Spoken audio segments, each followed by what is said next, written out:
ஆப்கி அதாலத்ல உத்தவ் தாக்கரேயோட சிவசேனாவோட தலைவர் சஞ்சய் ரவுத் மேல முதல் குற்றச்சாட்டு. இவரு சென்சேஷனை உருவாக்குறதுக்கு செய்திகள் மூலமா ஸ்டண்ட் அடிக்கிறதா சொல்றாங்க. சஞ்சய் சார், உங்களை பத்தி எங்க எல்லாருக்குமே தெரியும். நீங்க கிரைம் ரிப்போர்ட்டரா இருந்திருக்கீங்க. அந்த டைம்ல தான் நீங்க ரொம்ப நல்ல பரபரப்பான கேஸ பத்தி எழுதிட்டு இருந்திருக்கீங்க. அந்த பழக்கம் இன்னும் உங்களை விட்டு போகல போல இருக்கு. உங்களோட ஸ்டேட்மெண்ட்ல உங்களோட எழுத்தால அரசியல்ல தினமும் ஒரு சென்சேஷனை உருவாக்கிட்டு இருக்கு. அரசியல் மிகப்பெரிய ஒரு கிரைமா மாறிடுச்சு. இப்பெல்லாம் அதிகமான கிரைம்ஸ் பாலிடிக்ஸ்ல தான் நடக்குது. நீங்க ஏற்கனவே சொன்ன மாதிரி நான் ஸ்டன் பண்றது உண்மைதான், சென்சேஷனுக்காக. நீங்க எனக்கு ஒரு உதாரணம் சொல்லுங்க. இந்த ஸ்டண்ட் ஒண்ணு இல்ல, ஏகப்பட்டது தரேன். சொல்லுங்க. முதல் உதாரணம், இப்ப சமீபத்துல நீங்க ஒரு விஷயம் சொன்னீங்க. சிவசேனாவோட பேரு அப்புறம் தேர்தல வெற்றி அடையறதுக்காக 2000 கோடி ரூபாய் குடுக்கல் வாங்கல் நடந்ததா சொல்லிருக்கீங்க. அதுல என்ன தப்பு? அப்ப அதுல எது சரின்னு நீங்க சொல்லுங்க. நான் சரியான விஷயத்த சொல்றேன். நான் எப்பவுமே சரியான விஷயத்த சொல்லி மட்டும் தான் பழக்கம். இன்னைக்கு அரசியல் என்பது பணத்தை வச்சு விளையாடுற சூதாட்டமா போயிடுச்சு. நான் ஓப்பனா தான் சொல்றேன். இப்ப எல்லாருக்குமே அந்த விஷயம் தெரியும். பணத்தை வச்சு விளையாடுற மிகப்பெரிய விளையாட்டு அரசியல்ல தான் நடந்துகிட்டு இருக்கு. அப்புறம் பணமே இல்லாம அவ்வளவு பெரிய பார்ட்டியை நாங்க உருவாக்கியிருக்கோம். கவர்மெண்ட்டை உருவாக்கியிருக்கோம், கவர்மெண்ட்டை விழ வச்சிருக்கோம். அது எல்லாமே பணத்தோட வேலையால தான் நடக்குது. ஏக்நாத் ஷிண்டே சிஎம் இருக்கார்ல, அவர் என்ன சொல்றாருன்னா, எலெக்ஷன் வந்ததுமே ஒரு சுதந்திர போராட்டம். இப்ப இந்த நாட்டுல என்ன சுதந்திரம் இருக்கு? எதிர்க்கட்சின்னு ஒண்ணு இருக்கா? நீங்களே சொல்லுங்க. இப்போ கடைசியா இருந்த ஒரு எதிர்பார்ப்பும் நம்ம கையை விட்டு போயிடுச்சு. மற்றபடி ரூல்ஸ் அண்ட் ரெகுலேஷனா இருக்கலாம், எலெக்ஷனா இருக்கலாம், சென்ட்ரல் ஏஜென்சிஸா இருக்கலாம். நான் இதுல ஒண்ணு தான் சொல்ல வரேன். இது வரைக்கும் 2000 கோடி ரூபாய் மகாராஷ்டிரா பொலிட்டிக்கல்ல செலவாயிருக்கு. அப்புறம் இந்த சொல்லப்பட்ட பேக்கேஜ்ல சிவசேனாங்கிற பேரும் எலெக்ஷன் சின்னமும் வந்துருது. மகாராஷ்டிரால ஒரு இடத்துல ஒட்டுமொத்த நாட்டிலையும் ஒரு கோஷம் பிரபலமாயிடுச்சு. அதாவது நம்ம எலெக்ஷனுக்கு தயாராகும் போது தினமும் சொல்லுவாங்க, 50னா சொல்லுங்க, 100% ஓகே. இந்த மாதிரி 50-50 விஷயத்துல 50-50 கோடி கொடுத்துதான் அவங்கள வாங்கியிருக்காங்க. இது மகாராஷ்டிராவுக்கும் தெரியும், இந்த நாட்டுக்கும் தெரியும். இதை யாருமே மறுக்க முடியாது. இப்ப பாருங்க, நம்மளோட 50 எம்எல்ஏ தோத்து போயிட்டாங்கன்னா 50-50 கொடுத்தா அது 1000 கோடி ஆயிடுச்சுல. இதுல நான் சொன்னதுல என்ன தப்பு இருக்கு? அதை பேஸ் பண்ணி தான் நம்மளுக்கு எலெக்ஷன்ல ரிசல்ட்டே வந்திருக்கு. இந்த 50 பேருக்காக நாங்க பண்ண பப்ளிசிட்டி விஷயங்கள்லாம் இருக்குல்ல. எலெக்ஷன் டைம்ல நீங்க தான் சொன்னீங்கல்ல 2000 கோடி ரூபாய் செலவாயிருக்குன்னு. அதுக்கப்புறம் தான் கவர்மெண்டா மாறிச்சுன்னு சொன்னீங்க. எலெக்ஷன்ல என்ன நடந்ததுன்னு இந்த ஒட்டுமொத்த நாட்டுக்குமே தெரியும். இந்த நாட்டுல இருக்கிற சின்ன சின்ன குழந்தைங்க கூட தெரியும். அதனால அவ்வளவு பெரிய ஒரு எலெக்ஷன் நடந்திருக்கும் போது நாங்க என்ன பண்ணுவோம்? இதெல்லாம் தெரிஞ்சு. சரி, நீங்க இப்ப என்ன சொல்ல வரீங்க? 2000 கோடின்றது சாதாரண விஷயமா? இல்ல, ரொம்ப கம்மியான அமௌண்ட். ஒரிஜினல் அமௌண்ட் எவ்வளவு எல்லாரோட கணக்கையும் சொல்றேன். அதாவது பாருங்க, சிவசேனா பார்ட்டியோட 384 கோடி ரூபாய்க்கான ப்ராப்பர்ட்டி இருக்குல்ல, அத பத்தின கவலை சஞ்சய் ராவுத்துக்கு அதிகமா இருக்கு. அது கைவிட்டு போயிடுக்கிறான்னு நினைக்கிறீங்க? அதாவது இந்த நாட்டோட பாலிடிக்ஸ்ல 300 கோடிலாம் ஒரு நம்பரா? நீங்களே சொல்லுங்க. இது எவ்வளவு பழமையான பார்ட்டின்னு தெரியுமில்ல. கடந்த 50 ஆண்டுகளுக்கு மேலாக இந்த பார்ட்டி இருக்கு. இத்தனை வருஷமா மும்பையிலையும் நம்ம நாட்டோட கவர்மெண்ட்ல சென்ட்ரல்ல நாங்க வேலை செஞ்சிருக்கோம். சோ ஒரு பார்ட்டியோட ஃபண்டு எங்க இருந்து வரும்? 300 கோடி 400 கோடி பார்ட்டியில டெபாசிட் பண்ணாங்கன்னா அது சிந்தே சாருக்கு வயிறு வலிக்க வேண்டிய அவசியம் இல்லையே. எனக்கு என்னமோ இது கம்மின்னு தான் தோணுது. அவங்க என்ன நினைக்கிறாங்க அப்படின்னா, மாதோஸ்ரீ கூட பிரச்சனை வந்திருக்குன்னு சொல்றாங்க. அதாவது அது என்னன்னா, பாலா சார் அங்க இருக்கிற 2 ஃப்ளோர்ஸ 2 பிரதருக்குமே எழுதி வச்சிட்டாரு. 3வதா சிவசேனாவுக்கும் எழுதி வச்சிருக்காரு. பாருங்க, எலெக்ஷன் வந்துட்ட காரணத்தினால இவங்க எல்லாரும் சிவசேனா, அப்புறம் எங்களை பத்தி இன்னும் சில பேர் அப்படிதான் பேசுவாங்க. அவங்க என்ன சொல்லியிருந்தாலும் அவங்க சொன்னது எல்லாமே 2-3 மாசத்துல பொய்யாயிடும். இந்த ஒட்டுமொத்த கோல்மால் வேலை இருக்குல்ல, அது சும்மா கொஞ்ச நாளைக்கு தான். ஒரிஜினல் சிவசேனா பப்ளிக்ல ஜனங்களுக்காக இருக்கும். நீங்க வேணா அடுத்தடுத்து என்ன நடக்குதுன்னு போய் பாருங்களேன். ஆனா 40 எம்எல்ஏ அவங்க கிட்ட இருக்காங்க. அப்புறம் 12 40 எம்பிஸ் எம்எல்ஏ இருக்காங்க. இல்லனா பார்ட்டி நடக்காதா? 40 எம்எல்ஏவை யார் ஜெயிக்க வச்சாங்க? யார் எம்எல்ஏ ஆக்குனது? பார்ட்டி தானே. தாக்கரே சார் தானே பண்ணது. பாலா சார் தாக்கரேவோட பேருக்கு ஒரு பவர் இருந்துச்சு. எல்லாரும் உழைச்சிருக்கோம். ஜனங்க அவங்களுக்கு ஓட்டு போட்டாங்க. இப்ப தேர்தல்ன்றது 40 பேரு திரும்பவும் தேர்தல்ல போய் போட்டிட்டாங்க. அப்புறம் ஜெயிச்சுட்டு வருவாங்க.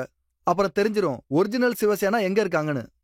சஞ்சய் சார், அப்புறம் எலெக்ஷன் சமயத்துல அப்ப நீங்க என்ன சொல்லிருக்கீங்கன்னா, சிவசேனா எப்படி நடக்குதோ அது ஒரு லோக் தாந்திரிக் பார்ட்டி, அதோட உத்தவ் தாக்கரே தனக்கு விருப்பமான நேர்மையா அரசியல் பண்ண முடியுமா?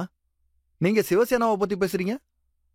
இப்ப இந்த பார்ட்டியில யார பிரசிடண்டா ஆக்கியிருக்காங்க சொல்லுங்க. பிரசிடண்டா ஆக்கணும், அவங்களுக்கு என்ன வேலையை கொடுக்கணும், சிவசேனா எந்த டைரக்ஷன்ல போகணும்னு நாங்க தான் டிசைட் பண்றோம். எலெக்ஷன் வரும்போது ரூல்ஸ் அண்ட் ரெகுலேஷன்லாம் சொன்னாங்கல்ல, நாங்க அதை ஃபாலோ பண்றோம். ஆனா இப்ப சேஷன் சார் இல்ல. சேஷன் சார் இருக்கும்போது அப்ப இதெல்லாம் நடக்கும், நாங்களும் பார்த்துக்கிட்டு தான் இருப்போம். ஆனா இப்ப நடக்கிற தேர்தல் அது நம்மள நாமளே தெரிஞ்சுக்க வேண்டிய நேரம். அதான் இன்றைய தேர்தல். உங்களுக்கே அப்படி தோணுது? சிவசேனா சரியான முறையில நடந்துகிட்டு இருந்துச்சுன்னா சிவசேனாவோட பேரு, சிவசேனாவோட எலெக்ஷன் சின்னம், அது எல்லாமே எதுக்காக ஷிண்டேவோட பார்ட்டிக்கு கொடுக்குறீங்க? பிஜேபி தலைவர்கள் எல்லாரும் டெல்லியில செட்டில் ஆயிட்டாங்க. தாக்கரே சாரோட பாயிண்ட் ஆஃப் வியூல சிவசேனா எப்பவுமே தாக்கரே சாரோட தானே இணைஞ்சிருக்கும். இது ஆப்கி அதாலத், இது ரஜித் சர்மா சாரோட ப்ரோக்ராம். இப்ப பாத்தீங்கன்னா இங்க வேலை செஞ்ச எலக்ட்ரிஷியனோ லைட்மேனோ இல்ல கார்பெண்டர்ஸோ வந்து இதை நான் தான் செஞ்சேன், அதனால ஆப்கி அதாலத் எனக்கு தான் சொந்தம்னா அது எப்படி நியாயமாகும்? இது ரஜித் சாரோட பிராண்டு, அதனால உங்க கூடவே இருந்து டிராவல் பண்ணாதானே நல்லா இருக்கும். அப்புறம் ஏன் அப்படி ஒரு விஷயத்த சொன்னீங்க? பேரு போச்சு, எலெக்ஷனும் மிஸ் ஆச்சு, தாக்கரேயோட பிராண்டு தனித்தன்மையா செயல்படும் எப்படி நினைக்கிறீங்க? ஏன் நடக்காது? தாக்கர் பிராண்டு தான் அப்படி செயல்பட்டிருக்கு. சிந்தே கூட தாக்கர் பிராண்டோட ஒரு ப்ராடக்ட் தான். அது அது வந்து வந்து தாக்கரே இல்லைன்னா அவரால் வர முடியாதுங்கிறதுனால தாக்கரே பேரை எடுத்துக்கிறாங்க. இவங்க என்ன பண்ணிருக்காங்க பாருங்க. சிவசேனா நிறைய உதவி செஞ்சிருக்கணும். எல்லாரும் என்கிட்ட சொன்னாங்க, சுப்ரீம் கோர்ட்டுக்கு நான் திரும்ப போறேன், அதாவது சொல்லுவாங்க தாக்கரேங்கிற பேரை கொடுத்திருக்காரு. அதான் விஷயம். ஏன்னா தாக்கரே இல்லாம ஒண்ணுமே நடக்காது. அப்ப நீங்க 2 பேரையும் காம்ப்ரமைஸ் பண்ணி வச்சிருக்கலாம்ல. தாக்கரேக்கு பேரும் கிடைச்சிரும், பார்ட்டியும் எந்த நடக்கும். அவசியமும் இல்ல. எல்லா கதையும் இழுத்து மூடிட்டோம். நாங்க உங்க யாருமே துரத்தல, நீங்களாவே ஓடிட்டீங்க. அதாவது பயந்து ஓடிட்டீங்க. நீங்க ஈடிக்கும் சிபிஐக்கும் பயந்து ஓடிட்டீங்க. நீங்க ஒரு விஷயம் யோசிக்கவே இல்லை. அதாவது எந்த பார்ட்டி நம்மளுக்கு உயிர் கொடுத்துருக்கோ, எந்த பார்ட்டி நம்மளுக்குன்னு ஒரு அடையாளத்தை கொடுத்துருக்கோ, பேரை கொடுத்துருக்கோ, அந்த பார்ட்டியோட முதுகுல கத்தியால குத்திட்டு நீங்க ஓடிட்டீங்க. அந்த மாதிரி ஆளுங்களோட எதுக்கு உறவு வச்சுக்கணும்? சிவசேனா யாரு முன்னாடியும் மண்டியிட்டு நிக்காது. மத்தவங்க எல்லாரையும் மண்டியிட வைக்கும். இப்ப போனாங்க, நாளைக்கு திரும்பி வந்துட போறாங்க. இது மகாராஷ்டிரா, நம்ம நாடு. ஜனங்க எல்லாத்தையும் பார்த்துட்டு தான் இருக்காங்க. ஆனா நான் சமீபத்துல ரொம்ப ஒரு பரபரப்பான கேஸ் எடிட்டோரியல்ல படிச்சேன். அதாவது மகாராஷ்டிராவோட கவர்மெண்ட் அதை நடத்துறதுக்காக, காப்பாத்துறதுக்காக ஏதோ மாயாஜாலம் செஞ்சதா சொல்றாங்க. எலுமிச்சம்பழம், மிளகா, கருப்பு பொம்மையோட அதிர்ஷ்டம்னு சொல்றாங்க. நீங்க ஒண்ணு பண்ணுங்க, பப்ளிக்ல போய் சர்வே எடுத்து பாருங்க. அப்ப தெரியும் மகாராஷ்டிராவில் என்ன நடக்குது, ஜனங்க என்ன சொல்றாங்கன்னு. நீங்க நிஜமா தான் சொல்றீங்களா? நீங்க போய் மக்கள் முன்னாடி நின்னு கேட்டு பாருங்க.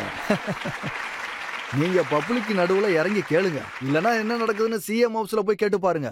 குவாட்டில எந்த கோயிலுக்கு போனாங்களோ அங்க போய் என்ன பண்ணிட்டு இருந்தாங்க, யாரெல்லாம் பலி கொடுத்தீங்க? அது நான் கேள்விப்பட்டேன், காமாக்ஷா கோயில்ல எரும மாடுகளை பலி கொடுத்தாங்களாமே. அது பதவியிலேயே இருக்கிறதுக்காக, பதவியிலே நடிக்கிறதுக்காக, எல்லாத்தையும் சரி பண்றதுக்காக பலி கொடுத்தாங்க.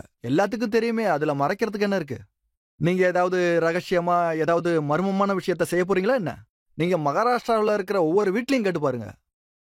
அங்க என்னென்ன மாயாஜால வேலைகள்லாம் நடக்குதுன்னு கேட்டு பாருங்க, யார பாருங்க. கேட்டாலும் மகாராஷ்டிராவுல ஒவ்வொரு வீடும் தெரியும்னு இது சொல்றாங்க. மகாராஷ்டிராவோட பாரம்பரியமே இல்ல. இந்த மாதிரி செய்யறதெல்லாம் மகாராஷ்டிராவோட இல்ல, ஆனா பாரம்பரியமே அது இல்ல. அந்த மாதிரி செஞ்சிருக்கிறது சரியா இருக்குமான்னு கேளுங்க, கேட்டு பாருங்க. ஏதோ மேஜிக் பண்ணி கவர்மெண்ட் வந்திருக்கு. ஜனங்க தூக்கி எறிஞ்சிட்டாங்கன்னா ஒரேடியா ஓடிடுவாங்க. ஆனா நீங்க எழுதுனீங்கல்ல, சுப்ரியாஜி சாரில தீ பிடிச்சிருச்சுன்னு, அப்புறம் யாருக்கோ ஆக்சிடென்ட் ஆயிடுச்சு. மகாராஷ்டிராவுல இந்த மாதிரி பொருளையை கிளப்பி விட்டு ரொம்ப நாள் ஆயிடுச்சு. இனி கவர்மெண்டோட கையை மீறி ரொம்ப விஷயங்கள் நடந்துகிட்டே இருக்கும். ஜனங்க சொல்றாங்க, அவங்க சொல்றாங்க, மந்திர தந்திரம் செஞ்சதா சொல்றாங்க. ரொம்ப அவமானமா இருக்கு. சரி, நான் ஒரு விஷயத்த சொல்றேன். இதுல என்ன எழுதிருக்குன்னா, சுப்ரியாஜி சாரில நெருப்பு பத்திக்கிச்சு, அஜித் பவார் லிப்ட்ல மாட்டிக்கிட்டாரு, அப்புறம் செத்து பழச்சு வெளியே வந்தாரு, பாலா சார் அங்கேயே விழுந்து தோல்ல அடிபட்டுருச்சு, தனஞ்சயன் முண்டேக்கு ஆக்சிடென்ட் ஆயிடுச்சு, அப்புறம் சஞ்சய் ராவ் ஜெயிலுக்கு போயிட்டாருன்னு. இதுக்கெல்லாம் அந்த மாந்திரிகம் தான் காரணமா? நாயக் மேட்டோட டெத் ஆயிடுச்சு, அதையும் இந்த லிஸ்ட்ல சேர்த்துக்குங்க. இப்படி எல்லாம் பப்ளிக் சொல்லுது, ஜனங்க சொல்றாங்க. அந்த ஒரு லைனை படிக்க நீங்க மறந்துட்டீங்க. இது எல்லாமே சொன்னது மகாராஷ்டிரா ஜனங்க. ஆமா, ஜனங்க சொன்னாங்கன்னு சொல்லி நீங்க எழுதிருக்கீங்க. ஆனா இதுல என்ன எழுதிருக்குன்னா, ரொம்ப ரொம்ப முக்கியமான பதவிகள்ல இருக்கிற மந்திரிகள் எல்லாம் ஹாஸ்பிட்டல் பெட்ல படுத்திருக்காங்கன்னு. பாருங்க, இது கவர்மெண்டோட சில பேர் ஆசைப்படுறாங்க. அதாவது நம்ம நாட்டு ஜனங்க இருக்காங்கல்ல, அவங்க நியாயத்துக்கு கட்டுப்படுறவங்க, உண்மையை பேசுறவங்க. ஒன்னு அவங்கள ஜெயில தூக்கி போடுங்க, இல்ல கதையை முடிச்சிருங்க. எதுக்கும் பயப்பட மாட்டாங்க, அதான் உண்மை. ஆனா அதையும் மீறி நாங்க உயிரோட இருக்கோம். இன்னைக்கு இந்த அதாலத்து வரைக்கும் வந்துட்டோம். எனக்கு என்ன தோணுதுன்னா, இன்னும் கொஞ்ச நாளைக்கு அப்புறம் இந்த நாட்டுக்கு மறுபடியும் விடுதலை கிடைக்கும், சுதந்திரம் கிடைக்கும். அப்ப கொஞ்ச நாள்ல அவங்களோட பிளாக் மேஜிக் முடிவுக்கு வந்துருமா? மேஜிக் தானே. பாலா சார் தாக்கரேஜுக்கு ஒரு மேஜிக் இருக்கு. அது மேஜிக்குக்கெல்லாம் ஒரு மேஜிக். சமீபத்துல நீங்க ஒரு ஆர்டிக்கல் எழுதியிருந்தீங்க. அதுல உத்தவ் தாக்கரே கூட உடம்பு சரியில்லாம இருந்தாருன்னு, யாரோ அவருக்கு எதிராக சூன்யம் வச்சிருக்காருன்னு என்ன சொன்னீங்க. நடந்துகிட்டு இருந்துச்சு? 6-8 மாசம், ஒரு வருஷமா டோட்டல் மகாராஷ்டிராவே டயர்டாயிடுச்சு. உத்தவ் தாக்கரே மாதிரியான ஒரு நபர் உடம்பு சரியில்லாம ஆயிட்டாரு, நினைவை இழந்துட்டாரு. நினைவை இழந்ததுக்கு அப்புறம் கவர்மெண்ட்டை கலைக்கிறதுக்கான ஒரு முடிவை எடுத்துட்டாங்க.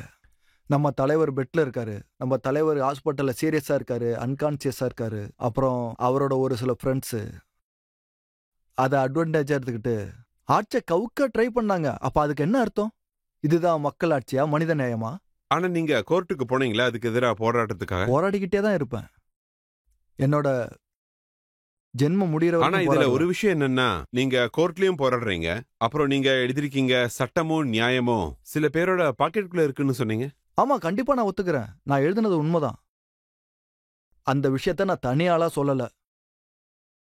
ஒருவேளை நான் அதை தனியா சொல்லியிருந்தேன்னா அப்ப நான் ஒத்துக்கிட்டு இருப்பேன், சரிதான், ஆமா அப்படின்னு. இன்னைக்கு ஒட்டுமொத்த நாடுமே பெரிய பெரிய ஆளுங்க, சட்டத்தோட செயல்முறை இத பத்தி எல்லாருமே சொல்லியிருக்காங்க. இன்னைக்கு இந்த நாட்டுல நியாயம் இல்லைன்னு.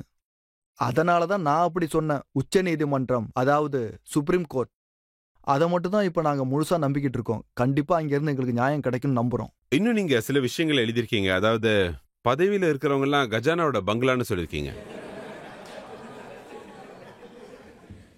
அப்படி நான் சொல்லவே இல்லை. மகாராஷ்டிராவில் அண்ணா போஸா எழுதப்பட்ட ஒரு புது கவிதை இது. அவரால எழுதப்பட்ட ஒரு புது கவிதை.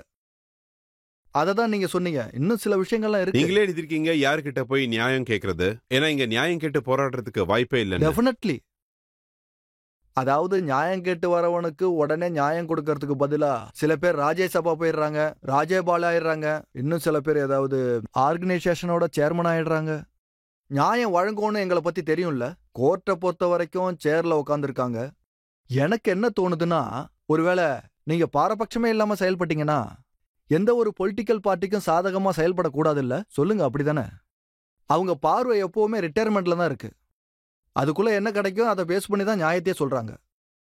சோ என்னால எப்படி அவங்கள நம்ப முடியும்? அப்ப உங்களுக்கு பயமா இல்ல? நீதிமன்றத்தை அவமதிக்கும் போது உங்களுக்கு அப்படி எதுவும் தோணலையா? நான் அப்படி சொல்லவே இல்லை. நான் அந்த வார்த்தையை யூஸ் பண்ணவே இல்லை.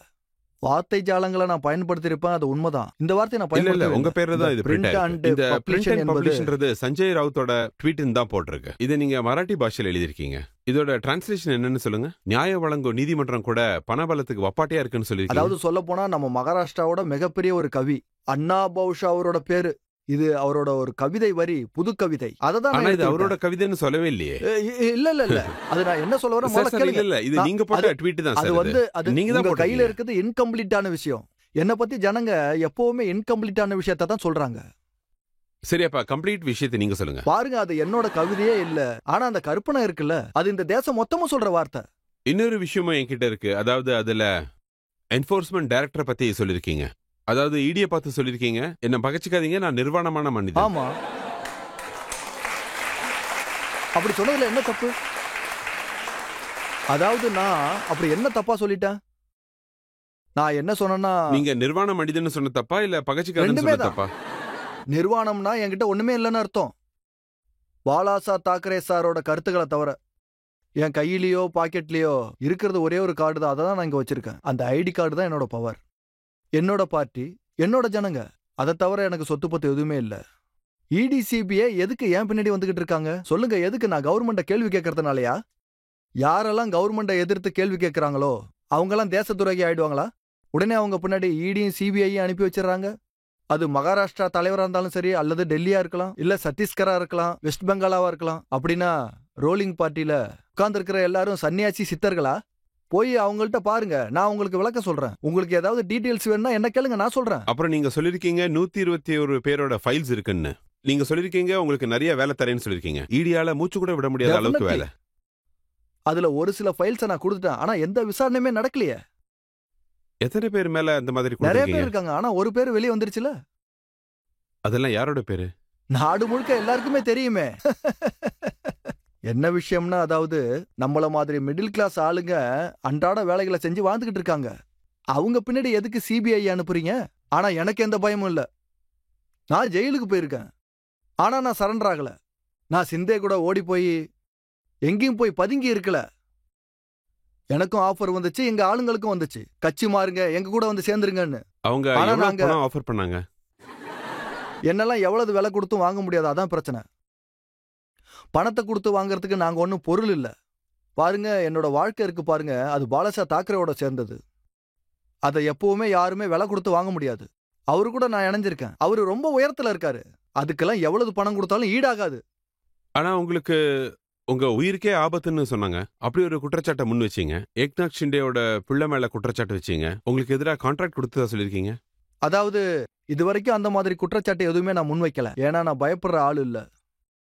ஆனா எனக்கு என்னோட தலைவர் சொன்னாரு. என்ன சொன்னாருன்னா, இப்படி ஒரு தகவல் வந்ததா சொன்னாரு. அந்த தகவல் அவர்கிட்ட வந்திருக்கு. இன்னும் சில பேர் என்னை தேடி வந்து அந்த விஷயத்த சொன்னாங்க. உங்களுக்கு தெரியாம ஏதோ நடக்குது, நடக்க போகுதுன்னு சொன்னாங்க. ஆனா அது என்னோட வேலை. அது போலீஸுக்கு, அதாவது இந்த நாட்டை சேர்ந்த காவல்துறைக்கு நம்ம தெரியப்படுத்தணும்ல. இந்த தகவல்லாம் வந்திருக்கு, நீங்க பாத்துக்கோங்கன்னு. அவ்வளவுதான், சொல்லிட்டேன். ஆனா ஹோம் மினிஸ்டர் இருக்கார்ல, அவர் கூட சொன்னாரு. அதாவது இந்த ஸ்டேட்மெண்ட் சஞ்சய் ராவுத் பரபரப்பை ஏற்படுத்த சொன்னார். அவர் சொல்ற ஒரு ஸ்டேட்மெண்ட் இருக்கு. அதாவது பொறுப்பே இல்லாத ஒரு ஸ்டேட்மெண்ட். இந்த நாட்டோட ஹோம் மினிஸ்டர் இந்த மாதிரி ஸ்டேட்மெண்ட் எங்கேயுமே எப்பவுமே சொல்லியிருக்க கூடாது. நீங்க விசாரிச்சு பாருங்க. அந்த மாதிரி ஒரு ஸ்டேட்மெண்டால அவங்க டோட்டல் இமேஜும் டேமேஜ் ஆயிடுச்சு. அப்புறம் இன்னொரு விஷயம், ரூலிங் பார்ட்டியோட மினிஸ்டர் தீபக் அசரே அவர் என்ன சொன்னார்னா, ஒருவேளை இந்த மாதிரி விஷயங்களை பேசினார்னா சஞ்சய் ராவுத்தை ஜெயிலுக்கு அனுப்புறதா சொல்லியிருக்காரு. ஆமா, அதை தானே நானும் சொல்றேன். அவங்க என்ன நினைக்கிறாங்கன்னா, சட்டம் ஒழுங்கு அவங்களுக்கு ஒப்பாட்டின்னு நினைக்கிறாங்க. அதனால தானே அப்படி சொல்லியிருக்காங்க. நான் இவரை ஜெயிலுக்கு அனுப்புவேன், அவரை ஜெயிலுக்கு அனுப்புவேன். கோர்ட் என்ன அவங்க அப்பா விட்டு சொத்தா? இப்ப நீங்களே சொல்லுங்க. இந்த மாதிரி ஒரு மந்திரி ஸ்டேட்மெண்ட் கொடுத்தாருன்னா அப்படின்னா அதுக்கு அர்த்தம் என்ன தெரியுமா? சட்டத்தையும் நீதிமன்றத்தையும் நீங்க பாக்கெட்ல வச்சு சுத்துறீங்கன்னு அர்த்தம். அப்படின்னா நீங்க அப்பாவி மக்களை ஏமாத்த பாக்குறீங்களா? தில் இருந்தா தூக்கி உள்ள போடுங்க பாக்கலாம். நீங்க ரொம்ப நாளா ஜெயில இன்னொரு இருந்தீங்க தடவை தூக்கி போட சொல்லுங்க. திரும்ப வந்துட்டேன்ல. சிரிச்ச முகத்தோட நான் உள்ள போனேன். அதே மாதிரி நான் திரும்ப வந்துட்டேன்ல. நான் அழவும் இல்ல, நான் யாரையும் பார்த்து பதறவும் இல்ல. எதுக்கு என்ன தூக்கி உள்ள போட்டீங்க? அது உங்க விருப்பம். நீங்க தூக்கி போட்டுட்டீங்க, கோர்ட்ல நிக்க வச்சிட்டீங்க. வந்துட்டேன்ல, திரும்ப வந்து போராட ஆரம்பிச்சிட்டேன்ல. ஆனா உங்களுக்கு அப்படி தோணலையா? நீங்க ஓவரா போராடுற மாதிரி தோணல? இல்ல, நான் எல்லாத்துக்கும் போராடுறது இல்ல. எல்லாத்துக்கும் போராடி என்ன பிரயோஜனம்? 25 வருஷமா பிஜேபி கூட நாங்க நட்பா தான் இருக்கோம். போராட்டங்கள் நடந்திருக்கு. எங்க போராட்டம் காங்கிரஸுக்கு எதிராக நடந்துச்சு. அப்ப எல்லாரும் சந்தோஷப்பட்டீங்க. பவார் சாரோட போராடும் போது அப்ப எல்லாரும் சந்தோஷப்பட்டீங்கல்ல.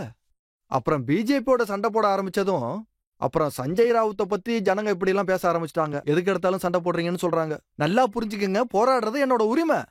ஒருவேளை நான் எங்களோட பார்ட்டியை ஒரு முடிவுக்கு கொண்டு வரதுக்காக பாலாசா தாக்கரே, உத்தவ் தாக்கரே, நம்மளோட குடும்பம் இருக்கு பாருங்க, அவங்களுக்கு எதிராக இந்த வேலையை செய்ய முடியுமா? நான் என்னோட பாரம்பரியத்தை காப்பாத்த நினைக்கிறேன். நான் என் பவரை காட்ட ரெடியா இருக்கேன். யாராலையும் ஒன்னும் பண்ண முடியாது. சொல்லுங்க, சுட்டு கொன்றுவீங்களா? இல்ல மறுபடியும் பொய் கேஸ் போட்டு உள்ள தள்ளுவீங்களா? இல்ல தூக்குல போட்டுருவீங்களா? இது எல்லாத்தையும்